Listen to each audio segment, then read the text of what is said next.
ओम नमो भगवते वासुदेवाय नमः। जय श्री राधे कृष्ण। स्वागत है आप सभी का मेरे यूट्यूब चैनल पर।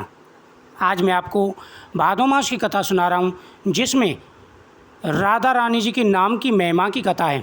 इस कथा के श्रवण करने से भगवान कृष्ण और राधा रानी जी का आशीर्वाद प्राप्त होता है। इस संसार में हर प्रकार का सुख वैभव प्राप्त होता है, अंत में गोलोक धाम की प्राप्ति होती है। भगवान श्री कृष्ण को प्रसन्न करने के लिए राधा रानी जी का नाम जरूर लेना चाहिए। श्री राधा कृष्णाय नमः, श्री राधा कृष्णाय नमः। इस प्रकार से मंत्रोच्चारण करने से हमारी सभी व्याधियाँ दूर हो जाती हैं। एक बार नारद जी ने द्वारकाधीश से पूछा कि प्रभु, क्या कारण है कि सर्वत्र संसार में राधे राधे हो रहा है। एक बार देवऋषि नारद ने भगवान से पूछा कि प्रभु, क्या कारण है, चारों तरफ राधे राधे राधे राधे ही लोग रट रहे हैं। सभी के मुख से राधे राधे का नाम ही आ रहा है, जबकि आपकी महापटरानी रुक्मणी और अन्य रानियों को तो ब्रज में कोई पूछता ही नहीं है। हे प्रभु, हे दीनानाथ, ये क्या कारण है? जिसके मुख से देखें श्री राधा जी का नाम ही जपता है। बाकी आपकी 16,108 रानी पटरानियाँ हैं, जिनको कोई पूछता नहीं है। अन्य रानियों का तो कोई नाम तक नहीं लेता। यह भगवान सुन रहे थे और कृष्ण भगवान यह सुनकर नारद जी के सामने ही पलंग पर धड़ाम से गिर गए। घबराते हुए नारद जी ने पूछा, क्या हुआ प्रभु? तब भगवान श्री कृष्ण ने कहा, हे नारद, मेरे सिर में बहुत तेज दर्द हो रहा है। यह भगवान श्री कृष्ण की लीला थी। भगवान श्री कृष्ण की लीला से संसार में श्री राधा जी की महिमा का पता चला। भगवान ने ऐसी लीला की जिसे पता चल गया कि सभी लोग राधा रानी जी का नाम क्यों लेते हैं। तभी देवऋषि नारद घबरा गए। उन्होंने प्रभु से पूछा कि हे प्रभु, आपके क्या हुआ? भगवान श्री कृष्ण कहने लगे कि हे नारद, मेरे सिर में बहुत तेज दर्द हो रहा है, तुम कुछ करो। नारद को आश्चर्य हुआ। वे बोले कि आप त्रिलोकीनाथ हो, आपके इशारे से संसार चलता है, भला आपके सर में दर्द कैसे हो सकता है? आप ही बताओ, मैं क्या करूं? हे प्रभु, ये आपकी कौन सी लीला है? मेरा बड़ा भाग्य है जो मैं आपकी लीला में सम्मिलित हुआ। आप त्रिलोकीनाथ हैं, आप ही बताइए। भगवान कृष्ण बोले, मेरे किसी सच्चे भक्त के पास जाकर चरणों की रज लेकर के आओ, उसे मेरे मस्तक पर लेप करूँगा तो दर्द ठीक हो जाएगा। और भगवान बोले कि हे नारद, इस संसार में मेरा कोई सच्चा भक्त हो तो उसके चरणों की रज ले आइए, उसे मेरे मस्तक पर डाल दो, जिससे मेरा सर का दर्द ठीक हो जाएगा। नारद जी असमंजस में वहाँ से दौड़े और सबसे पहले रुक्मणी के पास जाकर उन्होंने अपने चरणों की धूली देने को कहा। नारद जी वहाँ से गए, भगे भगे रुक्मणी जी के पास गए, उनसे कहने लगे कि हे देवी, भगवान कृष्ण के सिर में दर्द हो रहा है। उनका कहना है कि भक्त के चरणों की रज ही उनके दर्द को ठीक कर सकती है, कृपा करके अपने चरणों की रज दीजिए। रुक्मणी ने अपने पाँव खींच लिए। वे बोली कि यह क्या आप कह रहे हैं? कृष्ण मेरे पति हैं, मेरे चरणों की रज यदि उनके माथे पर लगी तो मुझे नरक में भी जगह नहीं मिलेगी, मुझे नरक में जाना पड़ेगा। यही जवाब अन्य रानियों ने भी दिया। नारद जी निराश हो गए और तुरंत मन की गति से राधा जी के पास पहुंच गए। जब नारद जी ने देखा सभी रानियों ने रज देने से मना कर दिया, नारद जी उदास हो गए।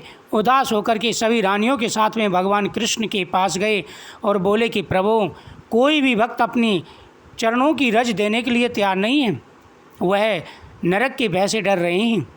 हे प्रभु, आप ही कोई उपाय बताइए जिससे आपकी असहनीय पीड़ा दर्द दूर हो। भगवान कहने लगे कि हे नारद, अब तुम ब्रज जाइए और राधा रानी जी से जाकर के बोलो। देवऋषि नारद जी तुरंत वहाँ से राधा रानी जी के पास पहुंचकर उन्हें सारी बात बताई। राधा अत्यंत व्याकुल हो गई और नारद जी से पूछा, मेरे प्रभु को सर में दर्द हो रहा है, कितनी देर हो गई? हे नारद, तुम पहले क्यों नहीं आए? सबसे पहले तुम्हें मेरे पास आना चाहिए था। मेरे प्रभु के सर में इतनी भयंकर पीड़ा है और तुम इतनी देर से आए हो। नारद ने बतलाया कि यदि कोई 2 घंटे हुआ है। इस पर राधा रानी जी पर बहुत नाराज़ हुई। उन्होंने देवऋषि नारद को डांटा। उन्होंने कहा, मेरे प्रियतम को 2 घंटे से जो वेदना हो रही है उसके लिए आप जिम्मेदार हैं। हे नारद, 2 घंटे के बाद तुम आए हो, मुझे तुम पर बहुत क्रोध आता है। आप मेरे चरणों की रज ले जाकर तुरंत ही क्यों नहीं दे कर के आते? आपको अभी तुरंत मैं रज देती हूँ। जितनी रज लेनी हो उतनी रज ले जाइए। राधा रानी जी चरण रज लेकर नारद कृष्ण भगवान के पास गए। कृष्ण ने उस रज का अपने मस्तक पर लेप किया और सर दर्द ठीक हो गया। भगवान श्री कृष्ण ने कहा, नारद, अब आपको महिमा का पता चल गया होगा। कृष्ण जी ने नारद से पूछा, कुछ समझ में आया? सर्वत्र राधे राधे राधे राधे क्यों हो रहा है? नारद बोले कि हाँ प्रभु, मैं सब समझ गया और ये भी समझ गया कि आप जिससे प्रेम करते हैं उसे एक क्षण भी तकलीफ़ में नहीं देख सकते, चाहे उसके बदले में आपको कैसा भी त्याग क्यों ना करना पड़े। यही सच्चा प्रेम है, समर्पण है और यही सच्चे भक्त की कथा है। जो भक्त अपने भगवान को दुख में नहीं देख सकता, उसके बराबर सच्चा भक्त कोई नहीं है। ज्ञानी कहते हैं कि ईश्वर का कोई रूप नहीं। वैष्णव मानते हैं कि जगत में जितने लोग हैं सब भगवान के स्वरूप हैं, लेकिन भक्त की पदवी सबसे ऊंची होती है।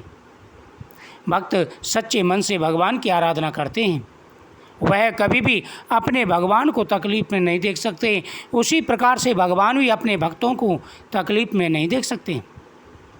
इस प्रकार से इस कथा का प्रतिदिन श्रवण करना चाहिए।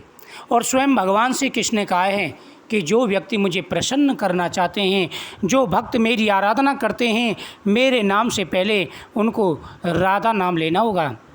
राधा कृष्णाय नमः, श्री राधा कृष्णाय नमः, श्री राधा कृष्णाय नमः। जो व्यक्ति इस मंत्र का, महामंत्र का प्रतिदिन जाप करते हैं, जिस मुख से यह मंत्र बोला जाता है वह पवित्र हो जाता है। जिस जगह पर राधा रानी जी का नाम लिया जाता है वहाँ पर साक्षात भगवान नारायण वास करते हैं, भगवान श्री कृष्ण वहाँ पर वास करते हैं। जो व्यक्ति भादों के महीने में, कार्तिक के महीने में प्रतिदिन 24 घंटे प्रत्येक सांस पर श्री राधा कृष्णाय नमः, श्री राधा कृष्णाय नमः जपते हैं, उनके सभी कार्य सिद्ध हो जाते हैं। धन बढ़ता है, सुख समृद्धि बढ़ती है, जीवन में आ रहे सारी समस्याएं दूर हो जाती हैं। भगवान का आशीर्वाद सदा ही बना रहता है। आप भी नियमित रूप से प्रतिदिन श्री राधे का जाप करें। वीडियो को ज़्यादा से ज़्यादा शेयर करें, चैनल को सब्सक्राइब करें, साथ ही बेल आइकन बटन को दबाएं हर वीडियो का नोटिफिकेशन पाने के लिए। साथ ही कमेंट में श्री राधा कृष्णाय नमः, श्री राधा कृष्णाय नमः जरूर लिखें। राधा रानी जी की कृपा से और भगवान श्री कृष्ण की कृपा से जीवन में निराशा दूर हो जाती है और खुशियाँ आती हैं, हर प्रकार के सुख और वैभव प्राप्त होते हैं। मुझे उम्मीद है आपको ये कथा बहुत ही सुंदर लगी होगी, तो प्रेम से बोलिए।